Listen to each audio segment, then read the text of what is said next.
এই কামটো কৰা কেইবাবছৰো হ'ল। হয়, অকণমান কওকচোন।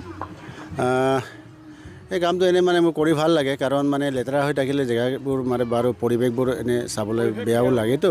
সেইকাৰণে মানে পৰিৱেশৰ ওপৰত মানে অলপ নজৰ ৰাখি, আৰু মানে কিছুমানে ইয়ালৈকে এনেই আহে ফূৰ্তি কৰিবলৈ, তেতিয়া আমিও ক'ৰবাত ফূৰ্তি কৰিবলৈ যাওঁ, কাৰোবাৰ লগত যাওঁ, তেতিয়া মানে ইয়াতে বটলকেইটা পাতাই পিনি যায়গৈ, তেতিয়া মানে অলপ ভৰিত গচকি পোৱাৰ অলপ চান্স থাকে, মানে দুখ পোৱাৰ চান্স থাকে, পৰ্যটকসকলে আঘাত পোৱাৰ চান্স থাকে। সেইকাৰণে মই য'তেই যাওঁ মানে এনেকুৱা যদি মই যাওঁ, মই নিজে একদম চাফা কৰি দিওঁ।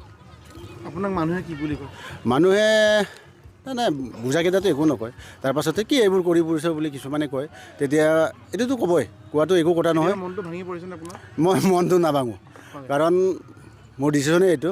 আৰু আমি TMPK ফালৰ পৰা এইটো স্বচ্ছ ভাৰত স্বচ্ছতাই সেৱা এইটো মোক নিয়োগ কৰাই আছে। য'তেই যাওক মানে চাফা কৰাটো মোৰ দায়িত্ব, আৰু মই চাফা কৰিয়েই এৰোঁ। যিকোনো আমাৰ TMPK মিটিং সভাত মই এইবোৰ চাফা কৰিয়েই এৰোঁ। আৰু ধৰক এনে যিকোনো এতিয়া বৰ্তমানটো বনভোজৰ সময়, আপুনি জোনাই অৰুণাচল এনে বৰ্তমান য'ত যায় মানে আপুনি চবতে জানে? মই বিশেষকৈ মই য'ত যাওঁ মানে তাতেই মই চাফা কৰি পিনি আহোঁ।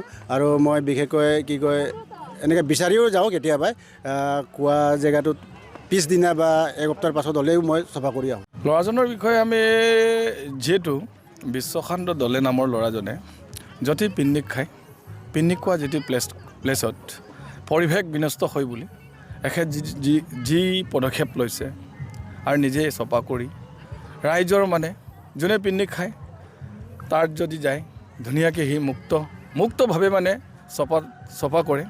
চফা কৰাৰ কাৰণে আমি তেওঁলৈ আমি ধন্যবাদ শুভেচ্ছা জ্ঞাপন কৰিছোঁ। তাকাম মিচিং পৰিং কেবাং তৰফৰ পৰা এখেত দীৰ্ঘজীৱী হওক, এনেধৰণে কামবোৰ স্বচ্ছতা কাম কৰি যাওক, সমাজৰ কাম কৰি যাওক। কেতিয়াবা এই কামত জড়িত হৈছে যুৱকজন? এখেত 1-2 বছৰমান হৈছে নেকি এইবোৰ কামত। আৰু লগতে ই যিটো বস্তু ইয়াৰ পৰা চফা কৰি দুখীয়া মানুহক দি দিয়ে, দুখীয়া মানুহক দি পেলাই এখেতে য'ত কাবাৰীত দিয়ে নে ক'ত দিয়ে নে মই এইবোৰ নাজানো, কিন্তু এখেত এইবোৰ কাম কৰি পিনি আমি আমাৰ তৰফৰ পৰা TMPK তৰফৰ পৰা তেওঁক বহুত আমি গৌৰৱ কৰি আছে আজিৰ তাৰিখলৈকে, আৰু ভৱিষ্যতে তেওঁক কৰিবলৈ আমি আৰু আশীৰ্বাদ দিছোঁ। হয়, সঁচাকৈ কিন্তু আজি আমি এটা গোটৰ লগত পিকনিক খাবলৈ আহিছিলোঁ বনভোজস্থলীত।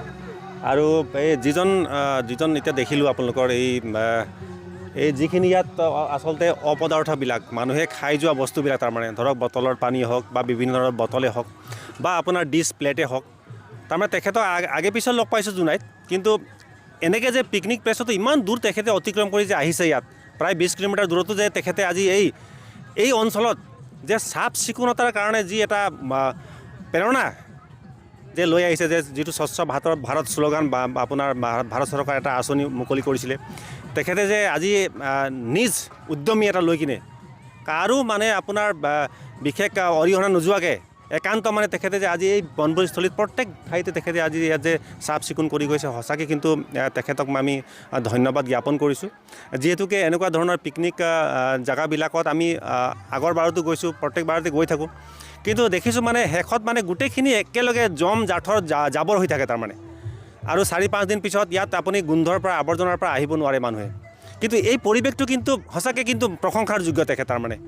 একেবাৰে আমি অহাৰ পৰা দেখিছোঁ তেখেতে নিৰবিচ্ছিন্নভাৱে সিটো পিকনিক স্থলীলৈ গৈছে, সিটোলৈ গৈছে, এই এনেধৰণে তেখেতে নিজে আপোনাৰ নিজ হাতেৰে তাৰমানে তেখেতে মোনা লৈ আনিছে, বেগ লৈ আনিছে, নিজ হাতেৰে গোটেইখিনি আপোনাৰ মানুহৰ জোঠাৰ পৰ্যন্ত তেখেতে গোটেইখিনি চাফ চিকুণ কৰি তেখেতৰ নিজৰ গাড়ীত ভৰাইছে তাৰমানে।